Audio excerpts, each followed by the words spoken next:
y vamos a iniciar con el tema del día de hoy, al cual he titulado Eres libre. Y justamente es la libertad que nuestro Señor Jesucristo ganó para nosotros. Y para ello, bueno, pues vamos a establecer las bases bíblicas para poder saber por qué somos libres, ¿verdad? Les voy a pedir que por favor tomen su palabra en la Biblia y vamos a leer el libro de Éxodo, que es el que estamos analizando en estos días, el capítulo 9 y 10. Entonces les pido que abran su Biblia y me sigan con su vista allí en esos capítulos. Vamos a iniciar con el capítulo 9, versículo 1, en donde se nos muestra lo que es la plaga en el ganado que nuestro Padre Celestial envió a la tierra de Egipto por la situación que estaba viviéndose allí. Recuerden que el día de ayer estuvimos viendo algunas de las otras plagas, las moscas, los piojos, y ahorita es la plaga en el ganado. Bueno, vamos a iniciar con la lectura. Y dice la palabra de Dios. Entonces Jehová dijo a Moisés, entra a la presencia de Faraón y dile, Jehová, el Dios de los hebreos, dice así, deja ir a mi pueblo para que me sirva. Porque si no lo quieres dejar ir y lo detienes aún, he aquí la mano de Jehová estará sobre tus ganados que están en el campo, caballos, asnos, camellos, vacas y ovejas, con plaga gravísima. Y Jehová hará separación entre los ganados de Israel y los de Egipto, de modo que nada muera de todos los de los hijos de Israel. Y Jehová fijó plazo, diciendo, mañana hará Jehová esta cosa en la tierra. Al día siguiente Jehová hizo aquello y murió todo el ganado de Egipto, mas el del ganado de los hijos de Israel no murió uno. Entonces Faraón envió, y he aquí que del ganado de los hijos de Israel no había muerto uno, mas el corazón de Faraón se endureció y no dejó ir al pueblo. La plaga de úlceras. Y Jehová dijo a Moisés y a Aarón, tomen puñados de ceniza de un horno, y la esparcirá Moisés hacia el cielo delante de Faraón. Y vendrá a ser polvo sobre toda la tierra de Egipto, y producirá sarpullido con úlceras en los hombres y en las bestias, por todo el país de Egipto.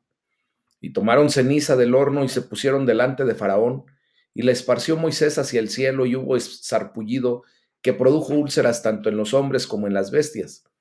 Y los hechiceros no podían estar delante de Moisés a causa del sarpullido, porque hubo sarpullido en los hechiceros y en todos los egipcios. Pero Jehová endureció el corazón de Faraón y no los oyó, como Jehová lo había dicho a Moisés. La plaga de granizo.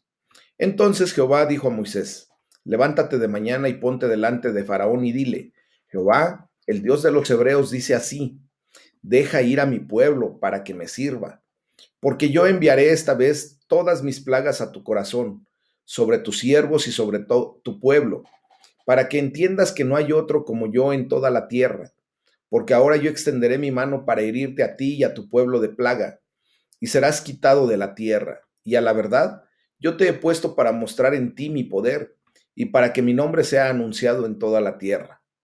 Todavía te ensoberbeces contra mi pueblo para no dejarlos ir. He aquí que mañana a estas horas yo haré llover granizo muy pesado, cual nunca hubo en Egipto, desde el día que se fundó hasta ahora. Envía pues a recoger tu ganado y todo lo que tienes en el campo, porque todo hombre o animal que se halle en el campo y no sea recogido a casa, el granizo caerá sobre él y morirá. De los siervos de Faraón, el que tuvo temor de la palabra de Jehová hizo huir sus criados y su ganado a casa. Mas el que no puso en su corazón la palabra de Jehová, dejó sus criados y sus ganados en el campo. Y Jehová dijo a Moisés, extiende tu mano hacia el cielo para que venga granizo en toda la tierra de Egipto sobre los hombres y sobre las bestias, y sobre toda la hierba del campo en el país de Egipto. Y Moisés extendió su vara hacia el cielo, y Jehová hizo tronar y granizar, y el fuego se descargó sobre la tierra, y Jehová hizo llover granizo sobre la tierra de Egipto. Hubo pues granizo y fuego mezclado con el granizo, tan grande cual nunca hubo en toda la tierra de Egipto desde que fue habitada. Y aquel granizo hirió en toda la tierra de Egipto todo lo que estaba en el campo, así hombres como bestias. Asimismo destrozó el granizo toda la hierba del campo y desgajó todos los árboles del país. Solamente en la tierra de Gosén, donde estaban los hijos de Israel, no hubo granizo. Entonces Faraón envió a llamar a Moisés y a Aarón y les dijo: he pecado esta vez. Jehová es justo y yo y mi pueblo impíos. Oren a Jehová para que cesen los truenos de Dios y el granizo, y yo los dejaré ir y no los detendré más. Y le respondió Moisés: tan pronto salga yo de la ciudad, extenderé mis manos a Jehová, y los truenos cesarán y no habrá más granizo, para que sepas que de Jehová es la tierra. Pero yo sé que ni tú ni tus siervos temerán todavía la presencia de Jehová Dios. El lino, pues, y la cebada fueron destrozados, porque la cebada estaba ya espigada y el lino en caña, mas el trigo y el centeno no fueron destrozados porque eran tardíos. Y salido Moisés de la presencia de Faraón fuera de la ciudad, extendió sus manos a Jehová y cesaron los truenos y el granizo, y la lluvia no cayó más sobre la tierra. Y viendo Faraón que la lluvia había cesado, y el granizo y los truenos, se obstinó en pecar, y endurecieron su corazón, él y sus siervos. Y el corazón de Faraón se endureció y no dejó ir a los hijos de Israel, como Jehová lo había dicho por medio de Moisés. Capítulo 10. La plaga de langostas. Y Jehová dijo a Moisés: entra a la presencia de Faraón, porque yo he endurecido su corazón y el corazón de sus siervos, para mostrar entre ellos estas mis señales, y para que cuentes a tus hijos y a tus nietos las cosas que yo hice en Egipto, y mis señales que hice entre ellos, para que sepan que yo soy Jehová. Entonces vinieron Moisés y Aarón a Faraón y le dijeron: Jehová, el Dios de los hebreos, ha dicho así: ¿hasta cuándo no querrás humillarte delante de mí? Deja ir a mi pueblo para que me sirva.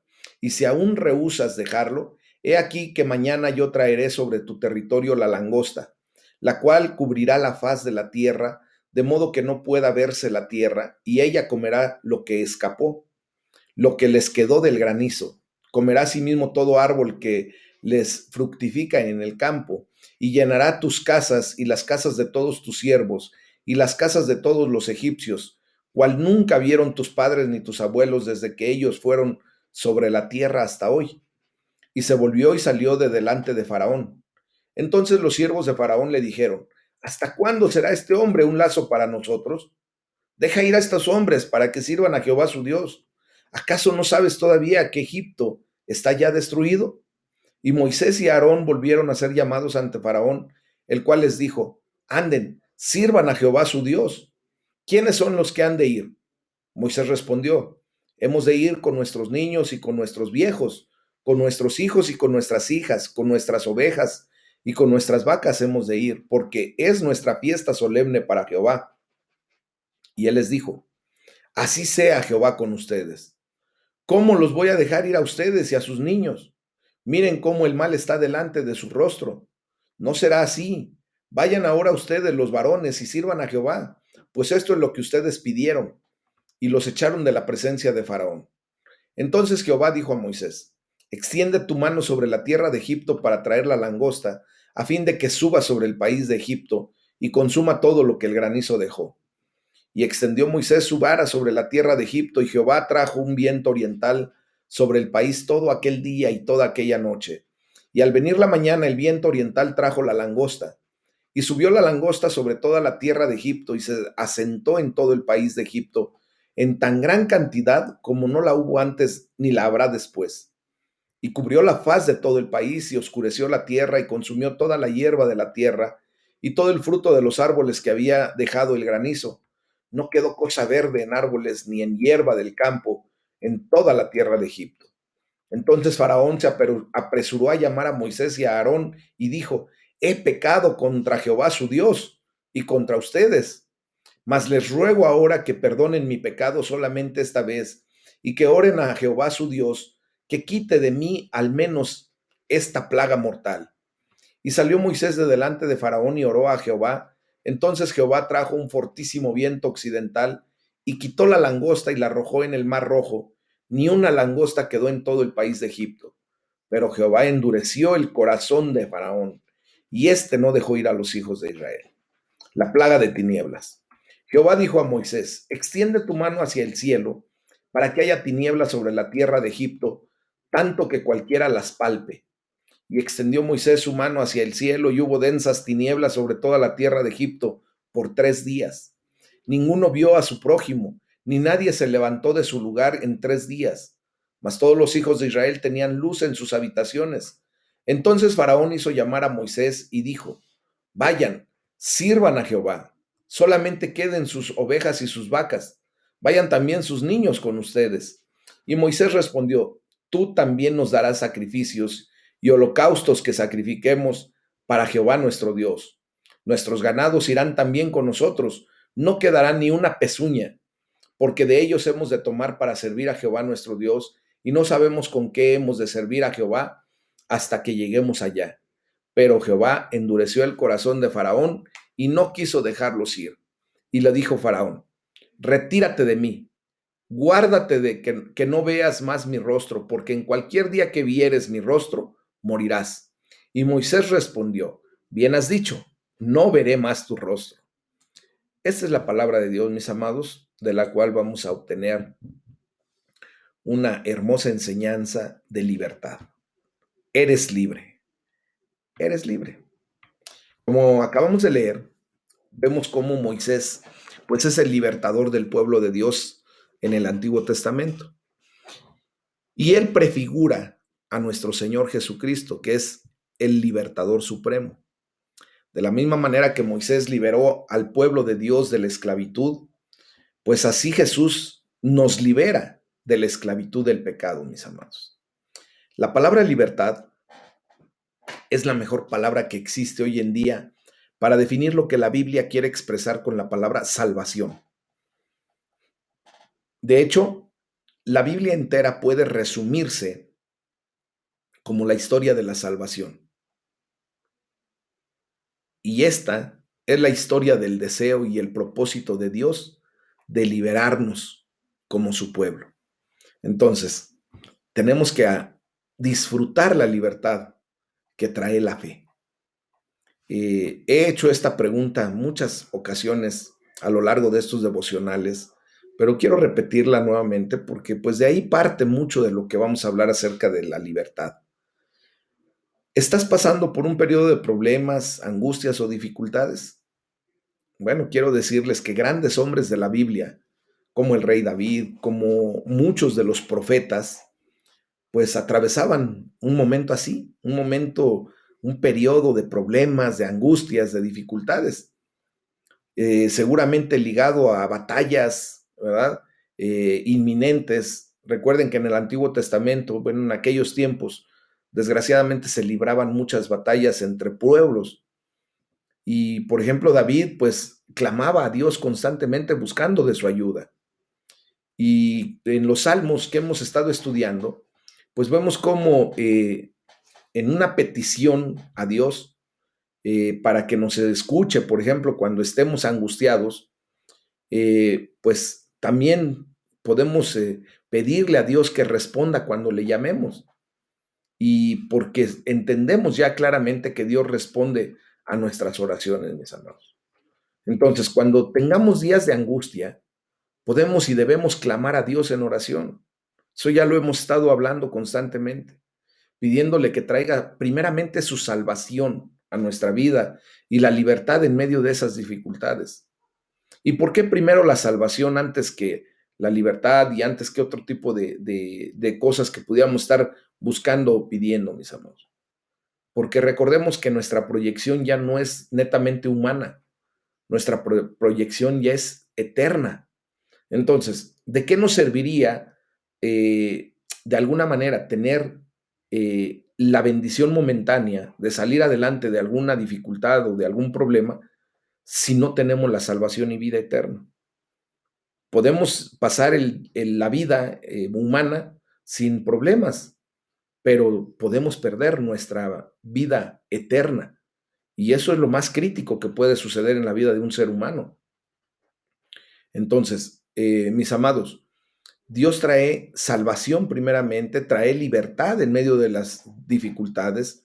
Y esto no es cuestión de ser insensatamente optimistas, sino más bien es de tener una fe realista, una fe que está basada en lo que Dios ha hecho en nuestras vidas anteriormente y que podemos proyectar hacia lo que viene.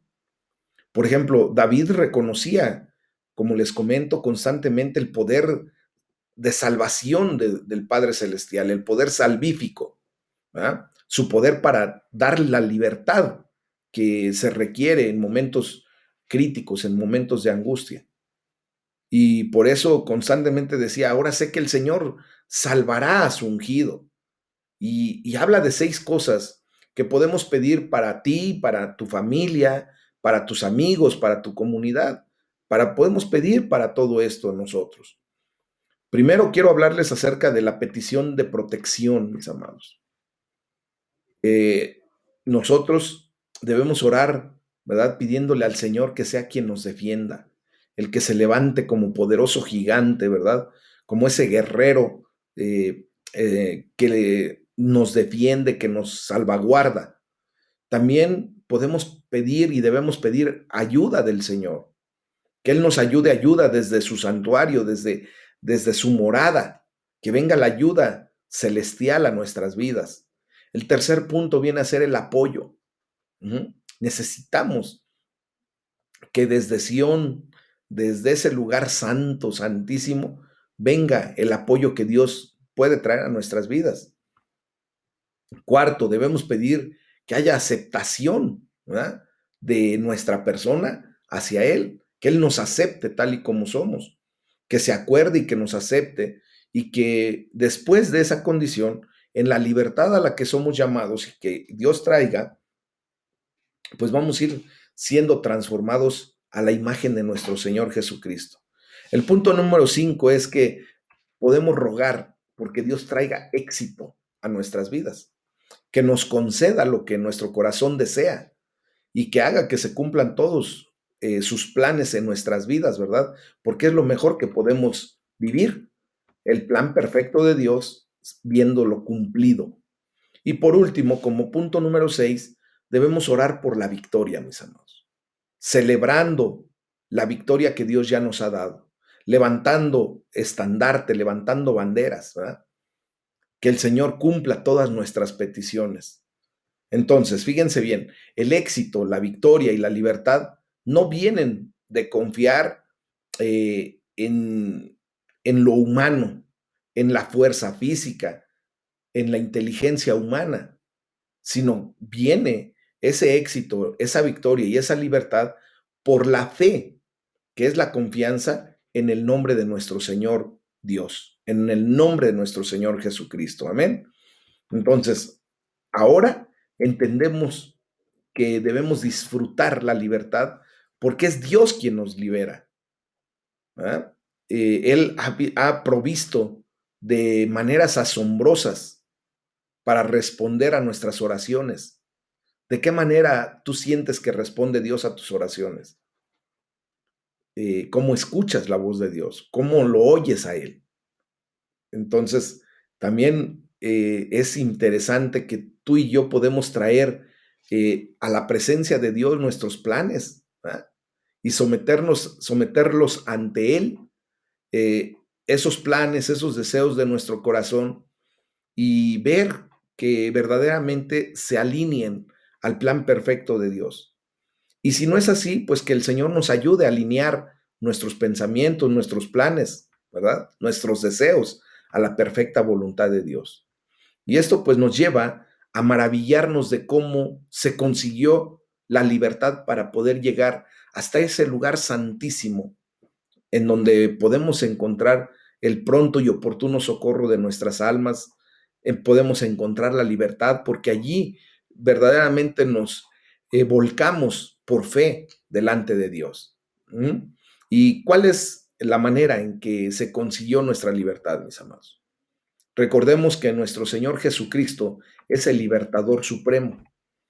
Vemos que lo que leímos en el pasaje de Éxodo, pues solamente es la figura de lo que habría de venir, la sombra de lo que habría de venir.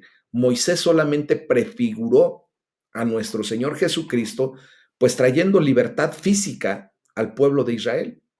Ahora, el Señor Jesucristo, nuestro libertador supremo, trae libertad a nuestra vida no solamente físicamente, sino espiritualmente, mis amados. Miren, la historia de la salvación llega a su culminación en la vida, muerte y resurrección de Jesús. Allí es a donde se culmina propiamente la historia de la salvación. En la muerte, en la vida, en la muerte y en la resurrección de Jesús. Y a medida que nos acercamos al clímax de todo esto, pues alcanzamos a vislumbrar un destello de lo mucho que le costó a nuestro Señor Jesús cuando, por ejemplo, hablábamos el día de ayer, es negado por uno de sus amigos más íntimos, traicionado por uno de sus discípulos. Me refiero al amigo más íntimo, ¿se acuerdan de que Pedro, él se consideraba uno de sus amigos más íntimos, estaba dentro del círculo más cercano a Dios, a Jesucristo? Fue traicionado por uno de sus discípulos a través de la vida de este, ay Dios mío, se me fue ahorita el nombre, eh, mm, de Judas, ¿verdad? Y también fue entregado a las autoridades romanas, fue condenado y fue ejecutado, que fue también lo peor. Y a pesar de todo, a través del Evangelio de Jesucristo, se nos enseñan todos estos sucesos que se dieron y se vivieron para que se cumpliera el plan perfecto de Dios, el plan de la redención para nuestras vidas, el plan para la salvación de nuestras almas. Entonces, Jesús fue apresado para que nosotros fuéramos liberados. Jesús fue atado para liberarnos de las cosas que nos atan, para liberarnos del pecado, mis amados.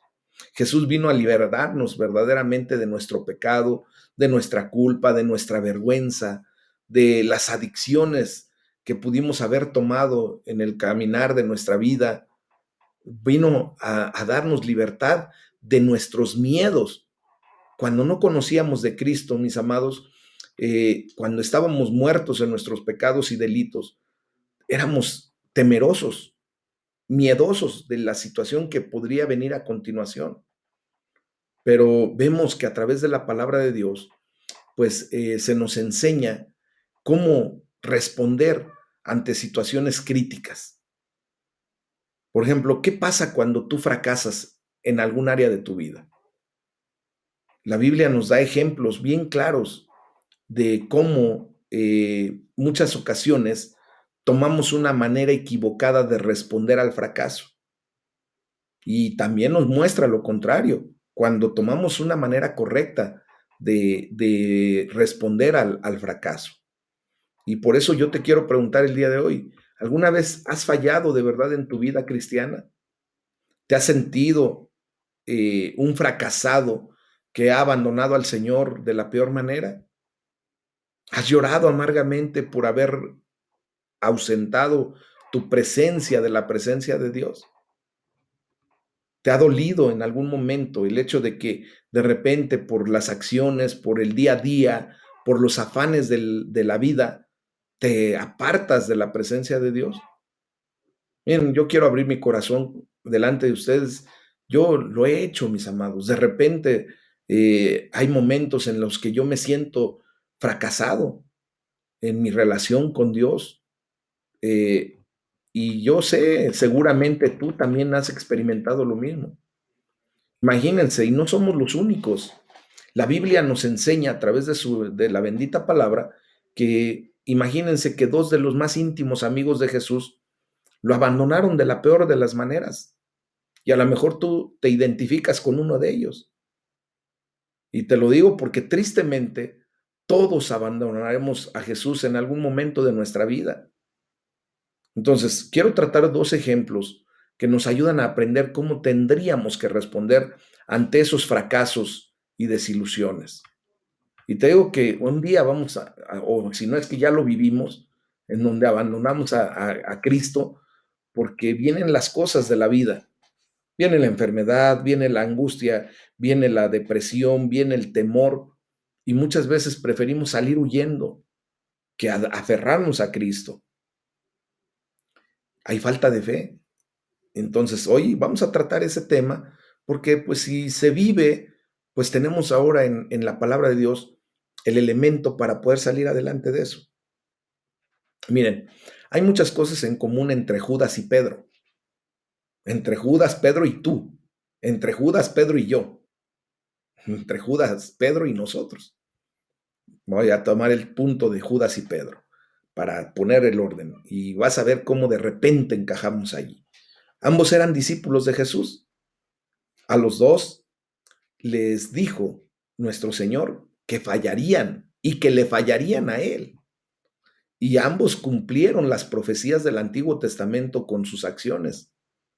Y los dos lamentaron profundamente esas acciones negativas. ¿Se acuerdan cuando Pedro lo negó 3 veces? Previo a ese negar de Pedro fue la condición de Judas, que lo traicionó, que lo vendió, ¿no? Pero también vemos ahí esas similitudes, pero quiero decirles que también hay diferencias cruciales entre los dos, entre esos dos hombres. Fíjense bien, ¿cuál es la diferencia entre uno y otro cuando ya vimos que se parecieron mucho? Había mucho en común también cuando abandonaron a Cristo, cuando le dieron la espalda. Ahora, las diferencias cruciales entre ellos dos, por ejemplo, Pedro respondió al fracaso de la manera adecuada y Judas no. De hecho, en la segunda carta a los Corintios, capítulo 7, versículo 10, el apóstol Pablo escribe y dice, la tristeza que proviene de Dios produce el arrepentimiento que lleva a la salvación, de la cual no hay que arrepentirse, mientras que la tristeza del mundo produce la muerte. Y vemos aquí claramente que Judas es un ejemplo de la tristeza del mundo. Recordemos que Judas acudió a los líderes religiosos y aún confesó su pecado delante de ellos, ¿verdad? He traicionado a mi maestro, a mi rabí. Pero en cambio, los líderes religiosos le cargaron aún más culpa en la vida de Judas. Y le dijeron, ¿sabes qué? Mira, es tu problema. Él todavía aventó las monedas, pero ni siquiera tomaron en consideración eso. Simplemente le dijeron, es tu problema, si tú lo vendiste es tu problema. Entonces, esa es la tristeza que produce el mundo. ¿Qué fue lo que sucedió a continuación? El remordimiento se apoderó de una manera tan excepcional de Judas y tristemente no fue capaz de arrojarse a los brazos de la misericordia de Dios y recibir su perdón, sino que él se dejó engañar completamente por el enemigo y lejos de regresar a Cristo y decirle, Señor, pequé contra ti, perdóname. Jesucristo sabía lo que había sucedido, sabía que lo iba a traicionar, recuérdenlo. ¿Qué hubiera hecho Jesucristo? Lo hubiera perdonado y le hubiera quitado la carga de la culpa. Al no hacer eso, pues él simplemente, ¿verdad? El gran remordimiento que sintió lo hizo suicidarse. Terminó terriblemente mal su condición. Y no solamente en la vida física, sino que en la vida venidera, en la eternidad. Por otro lado, vemos la diferencia grande con Pedro, que es un ejemplo de la tristeza que proviene de Dios. Pedro tuvo que estar muy asustado para negar y repudiar a Jesús en 3 ocasiones, acuérdense. Y puede que comprensiblemente tuviera miedo a ser crucificado junto con su maestro, con Jesús. O quizá tenía sus dudas acerca de si Jesús verdaderamente era quien decía ser. Pero el canto del gallo, ¿se acuerdan? Tuvo que resolver todas sus dudas, sumiéndolo en una gran tristeza. Y por eso cuando sale después de que escucha el canto del gallo, después de que ha negado 3 veces a nuestro Señor Jesús, lloró amargamente. No hay un sentimiento más sobrecogedor que el saber que hemos abandonado a Jesús. Y mis amados, vemos que afortunadamente allí no acaba la historia para Pedro, como si acabó la historia para Judas. La tristeza que proviene de Dios produjo arrepentimiento. Fíjense que hablé hace rato respecto a Judas, que él tuvo remordimiento, pero Pedro tuvo arrepentimiento. Son dos palabras que aunque muchas veces las confundimos, son completamente diferentes. El remordimiento solamente es una sensación de pesadez, de tristeza momentánea por lo que hicimos y no pasa nada. No hay una mella en nuestro corazón cuando nada más hay un remordimiento. Y por eso repetimos y repetimos las malas acciones porque pues solamente nos hace sentir mal en un pequeño lapso de tiempo. Una vez que pasa ese tiempo, se nos olvidó, se nos pasó el sufrimiento, el dolor que pudimos provocar y quedó como simple remordimiento. El arrepentimiento genuino, el teshuvá,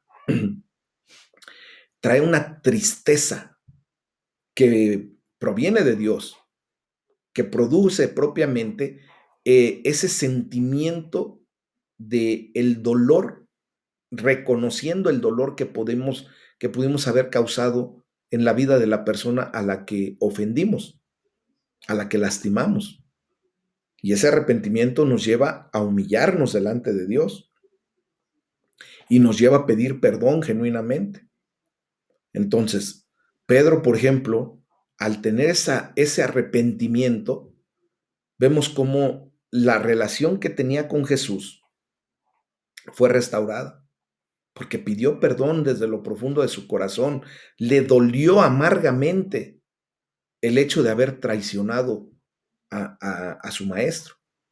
Y por lo tanto, al venir a pedir perdón, a tener ese arrepentimiento genuino, fue liberado de su culpa y su vergüenza. Y vemos cómo él llegó a convertirse en un magnífico, ¿verdad? Eh, líder, un magnífico discípulo de nuestro Señor Jesucristo. Y hasta la fecha, pues tenemos grandes enseñanzas a través de la vida de Pedro. Entonces, tú y yo no tenemos por qué ir por la vida apesadumbrados por el sentimiento de culpabilidad, por la vergüenza de nuestros pecados, por nuestros errores pasados. Miren, a quienes Jesucristo libera, Él nos hace verdaderamente libres. Lo pudimos declarar y estudiar y aprender el domingo, justamente a través de la predicación, ahí en Juan 8:36. Hace una declaración: si el Hijo el hombre, o sea, si Jesucristo verdaderamente te liberara, serás verdaderamente libre. Entonces, no importa cuánto hayas metido la pata, perdón la expresión, pero es coloquialmente como nos expresamos de repente, no importa cuántas veces hayas fallado, cuántas veces te hayas equivocado, nunca es demasiado tarde. Hoy el Señor nos está enseñando a responder como lo hizo Pedro. ¿Qué hizo? Se arrepintió genuinamente, pidió perdón y recibió esa bendición de la libertad. Hoy quiero declarar en tu vida que puedes tener un gran futuro delante de ti en el servicio a Dios, en el servicio a Jesús. De aquí en adelante caminar como Dios te ha llamado, ¿verdad? Hoy quiero decirte que Jesucristo fue atado, fue clavado en esa cruz, en ese madero, para liberarnos de nuestros pecados, para liberarnos de nuestras culpabilidades, para liberarnos de nuestra vergüenza, para liberarnos de nuestras adicciones, para liberarnos de nuestros temores, mis amados, para liberarnos de nuestros fracasos. Hemos fracasado, sí, en ocasiones, pero hoy solamente le podemos pedir a Dios que nos ayude a volver a Él cuando fallamos, porque con la tristeza que proviene de Dios, ¿verdad? Dios nos trae a la salvación y vida eterna.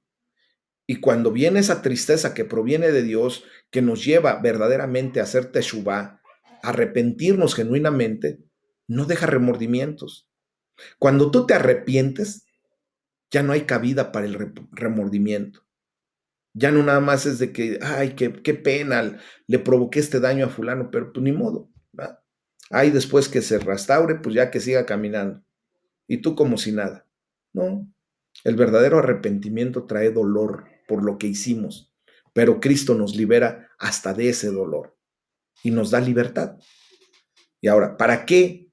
¿Para qué Dios nos da la libertad? ¿Para qué? Bueno, pues para usar nuestra libertad, esa libertad que Dios ha traído a nuestra vida, para alabarlo, para bendecirlo, para glorificarlo. Amén. Para eso somos libres ahora. Vean que estoy hablando de libertad, no de libertinaje, porque mucha gente, desgraciadamente, tergiversa hasta la palabra de Dios, la malentiende, entre comillas, porque yo sé que la entendemos, pero luego la queremos acomodar a nuestro gusto y a nuestra manera para hacer de las nuestras. Y para, en vez de ser libre, tener libertad, vivir un libertinaje. ¿verdad? Y queremos hacer las cosas como mejor nos parece. Pero quiero decirles que en el servicio a Dios encontramos la libertad perfecta, esa libertad a la que fuimos llamados. Fuimos creados, mis amados hermanos, para alabar y para servir a Dios. Y en eso consiste el propósito de tu vida. Cuando tú estás haciendo en tu vida para lo que fuiste creado, estás en plena libertad, estás gozoso, estás pleno. Amén. Cuando, por ejemplo, nosotros utilizamos un invento del hombre para lo que fue creado ese invento, pues ese invento está libre, hace las cosas para lo que fue creado y se siente bien, se desarrolla bien. Y de esa manera, pues da un servicio, da un costo de beneficio correcto. Así es nuestra vida. ¿verdad? Entonces, en este punto, mis amados hermanos, nosotros podemos ver prefigurado, como les decía desde el inicio, el plan de salvación de Dios en la historia del pueblo de Israel. Y recordemos que ahora nosotros somos el Israel espiritual, el pueblo que Dios adquirió, compró a precio de sangre. Ese es el pueblo al cual tú y yo pertenecemos, al pueblo bendito de Dios. Entonces, a través de la palabra, vemos su plan para liberar a su pueblo de la esclavitud por medio de Moisés. Recuerden que el pueblo de Israel es el pueblo escogido por Dios, por su soberanía, porque Él así lo decidió. Así como pudo escoger a los judíos, pudo haber escogido a los mexicanos o a los españoles o a los ingleses. A Dios le plació escoger a los judíos por su soberanía, pero también a Dios le plació adquirirnos a precio de sangre a todos los demás, a quienes nos unimos a ese gran pueblo por la fe. Entonces, vemos cómo una y otra vez Dios le habla a Moisés al respecto. Recordemos cómo lo que leímos ahí en el capítulo 9, versículo 1 de Éxodo, y le dice, el Señor le ordenó a Moisés que fuera a hablar con el faraón y le advirtiera, así dice el Señor, Dios de los hebreos, deja ir a mi pueblo para que me rinda culto, para que me sirva. Entonces, Dios le da a Faraón múltiples oportunidades. Moisés le transmite una y otra vez las palabras de Dios para él y le vuelve a repetir constantemente, deja ir a mi pueblo para que me rinda culto, para que me sirva. Deja ir a mi pueblo para que me adore, es lo que le estaba diciendo Moisés a Faraón, que Dios le estaba ordenando transmitir ese mensaje. Entonces, vemos cómo el mundo entiende nuestras buenas obras, pero no ve la importancia de nuestro culto de adoración, por ejemplo. ¿verdad? ¿Cuántas personas hasta se acercan a nosotros, pues para pedirnos que les apoyemos en oración? Y eso es correcto, eso es bueno. Pero no ve la importancia del culto de adoración que rendimos a Dios y no se quieren adherir a esa bendición. Prefieren, ¿verdad? Ver nada más nuestras buenas obras, pedir que les apoyemos, pero ellos simplemente retirados y desde su trinchera. Por ejemplo, vemos lo que hace Faraón. Recuerden desde el capítulo 5 de Éxodo cómo Faraón los acusa de ser vagos y ve el culto a Dios como una evasión de trabajo. ¿Cuántas veces te han dicho a ti, oye, tú ya eres un fanático, en vez de que te vayas a meter a la iglesia 2, 3 horas los domingos, vete a trabajar, ¿Sí o no te han dicho eso? Como si tú estuvieses evadiendo el trabajo. Recordemos que Dios nos da la oportunidad de trabajar 6 días, pero nos pide un día que le entreguemos a Él en adoración, en un culto racional. Entonces, vemos cómo la adoración es nuestro propósito y nuestra obra suprema.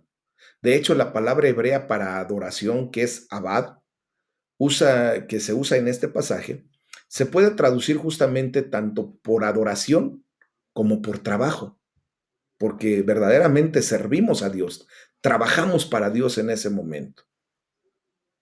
Ujú.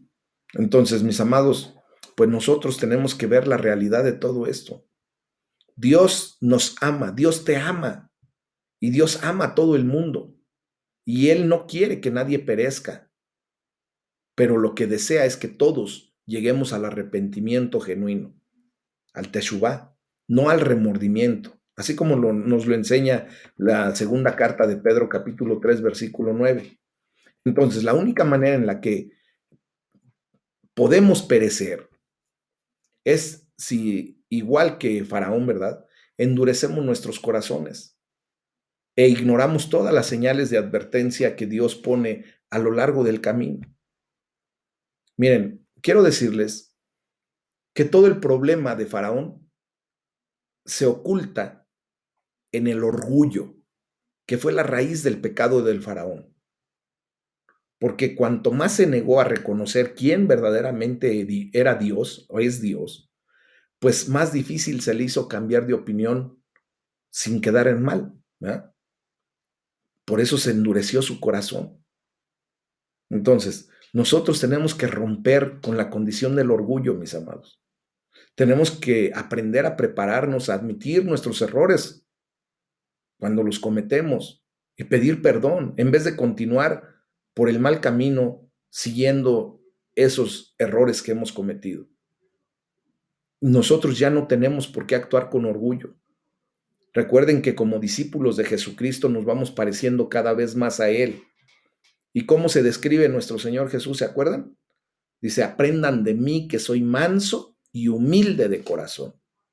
Entonces, cuando nosotros en humildad reconocemos que hemos pecado, que hemos cometido errores, pues nos arrepentimos, venimos a la presencia de Dios, pedimos perdón y continuamos por el camino de justicia que Dios trazó para nosotros. Pero si tú te comportas con orgullo, con una dureza de corazón, pues vas a continuar por el mal camino y te vas alejando cada vez más de Dios, así como lo hizo Faraón. Esta es la enseñanza que nos queda de leer la palabra de Dios, mis amados. El deseo de Dios es que su pueblo sea liberado para adorarle en todos los aspectos de la vida. Él quiere, como te lo repito nuevamente, quiere liberarte de la culpa, quiere liberarte de la vergüenza, del pecado, de la adicción, del miedo. Él quiere liberarte para amarlo, para servirle, para alabarlo, para glorificar su nombre. Es para eso que venimos a la libertad en Cristo, mis amados. Esa es la libertad verdadera, que podamos alzar nuestras manos con alegría y gozo en nuestro corazón en medio de cualquier circunstancia. Y les vuelvo a declarar lo que leímos y lo que estudiamos allí en el domingo. Y darle gracias a Dios porque Él dijo, si el Hijo los libera, serán ustedes verdaderamente libres. Juan 8:36. Y hay que pedirle a Dios que nos ayude a usar nuestra libertad, no para un libertinaje, sino que esa libertad que Él mismo nos ganó por el mérito de Jesús en la cruz, que esa libertad la usemos para alabarle, para adorarle, para bendecirle, glorificarle, para exaltar su bendito nombre. Entonces vemos cómo, por ejemplo, para concluir este tema, allí en Éxodo 9:20 se nos enseña que algunos funcionarios de Faraón tuvieron temor de la palabra de Dios y se apresuraron a poner bajo techo a sus esclavos y sus ganados antes de que viniera la granizada, ¿verdad? Bueno, quiero decirte que la gente puede llegar a tener un corazón muy duro Y algunas personas no creerán por más señales que les mostremos, que les declaremos. No van a creer en Dios. Te van a decir que eres fanático, que estás loco. Pero hoy quiero decirte que incluso en los lugares más impredecibles se encuentra gente que va a responder sí a Dios, que va a atesorar lo que tú declares de la bendita palabra de Dios para ellos y vendrán a los pies de Cristo. Y hoy el Señor nos está animando a través de esta condición de predicar el Evangelio de Jesús, de llevar las buenas nuevas, porque Él no quiere que nadie perezca, quiere que la mayoría de las personas se arrepientan y vengan a la vida eterna. Hay que darle gracias a Dios porque ustedes y yo ya estamos en esa condición, al creer en nuestro Señor Jesucristo, que Él es nuestro verdadero y único Salvador, nuestro libertador. Amén. Es el tema del día de hoy. Eres libre, en el nombre de Jesús. Vamos a darle la gloria a Dios, vamos a orar.